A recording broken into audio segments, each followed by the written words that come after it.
эрчим хүчний одоо их үүсрүүдийг нэмэгдүүлэх тал дээр зөвхөн төр үүрэг хүлээх биш, хувийн хвшлийг оролцуулах, гадаад дотны хөрөнгө оруулалтыг татах нэгдүгürt маш чухал байна. Хоёрдугаарт нь эрчим хүчний одоо тархмал их үүсрүүдийг Монгол улс маань одоо нарны, салхины, усны маш сайхан одоо нөөцтэй болсон. Тийм болохоор тархмал их үүсрүүдийг бас барьж байгуулахад төрийн зүгээс тодорхой бодлогын дэмжлэг үзүүлэх ёстой.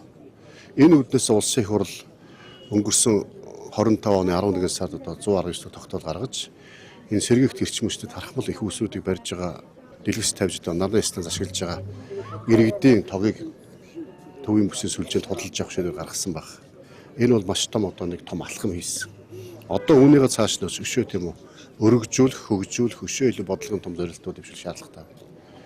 Эрчим хүчний асуудлыг шийдэхин тулд энэ хувийн хвшлийнхэн илүү одоо тийм таатай хөнгөлөлтөд ногоон зээлийг олгох, аж ахуй нэгж байгуулах, иргэд гэртээ өрхөйгөө хэрэглээг хангах нарны станц байгуулах, аж ахуй нэгж байгуулах маань өөрсдийнхөө тийм үйлдвэрлэл үйлчлэгээ явуулах, найдвартай тогтоолмоор, хямдуудтай тогтоолмоор.